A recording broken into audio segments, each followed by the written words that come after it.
You felt this before. In training, you're unstoppable. Your first touch is clean.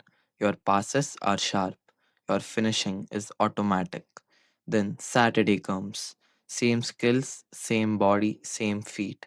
And suddenly, nothing works the way it should. You miss the easy pass. You rush to the shot. You freeze for half a second when it matters the most. Most players think this means they are not clutch, that they don't have what it takes, that the good players are built differently. They are wrong.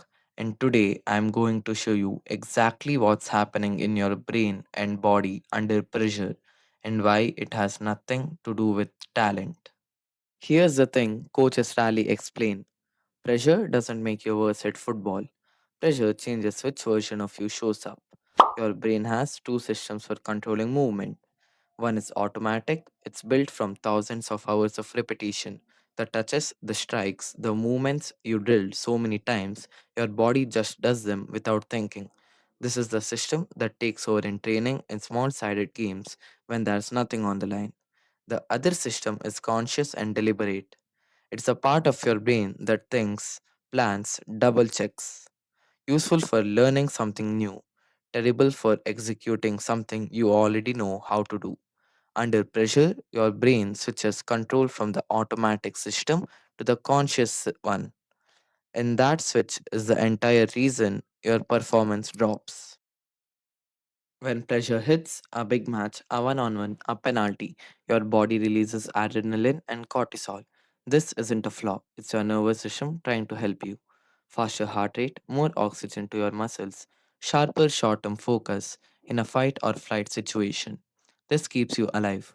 But football isn't a fight or flight situation, it needs fine motor control, the exact opposite of what a stress response is built for.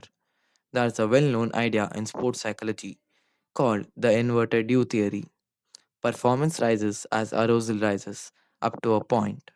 Past that point, more stress means worse performance, especially for skills that need precision and touch. That's why you see experienced pros take a visible breath before a penalty or shake out their arms before a free kick. They are not being dramatic, they are manually pulling their arousal level back down into the zone where their skills actually work. Most players never learn to do this, so the adrenaline just builds, and their touch gets heavier, their decisions get faster and worse, and their body feels like it's fighting itself. There's a concept in psychology called reinvestment. It means taking a skill that used to run automatically and consciously trying to control it step by step instead. Here's when it happens. The moment you become aware that people are watching, part of your brain starts monitoring your own performance in real time. Am I doing this right? Is my touch too heavy? Did that look bad?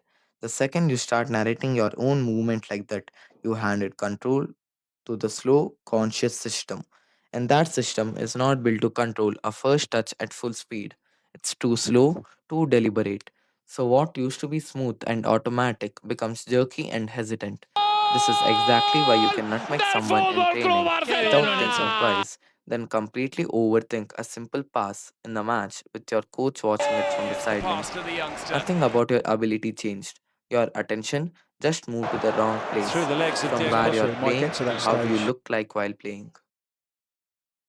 In training, mistakes cost nothing. Nobody remembers the misplaced pass in a rondo, but in a match, every action feels like it's being scored by your coach, your teammates, the girl or guy watching from the sideline, yourself. This creates something psychologists call evaluation apprehension, the fear of being judged, and it quietly changes the decisions you make on the ball.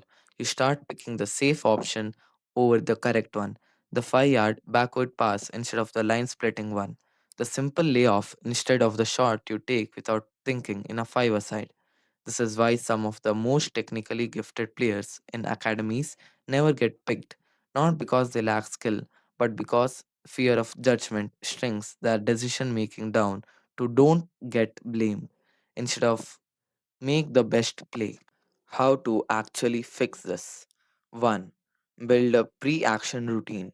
Before free kicks, penalties, or even just receiving the ball in a tight moment. Create a short, repeatable sequence. One breath, one physical cue, same every time. This gives your brain an automatic anchor instead of letting it drift into overthinking. 2. Train your focus outward. Instead of thinking, control the ball softly. Think, put it into that space. Instead of swing my leg through, think, hit that corner. Practice narrating your intentions in terms of targets, not body mechanics. 3. Add pressure to your own practice. Set small stakes in training. Finishing drills where a miss means restarting the set, one touch rondos where losing the ball means sprints. This isn't about punishment. It's about teaching your nervous system that mild stress and good execution can coexist. 4. Reframe the nerves. Nervous energy and excited energy are physically almost identical.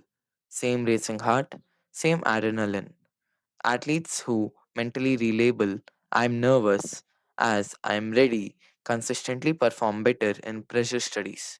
It sounds small, but it works. You don't play worse under pressure because you lack talent. You play worse because your body switches into a survival state. Your focus turns inward onto yourself instead of outward onto the game. And your decision making shifts from best play to safest play. None of that is fixed. All of it is trainable. The players who look ice cold under pressure aren't feeling less pressure than you.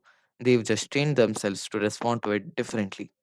If you want the follow up on this, the exact pressure training drills you can add to your sessions this weekend, let me know in the comments and I'll put that video together next.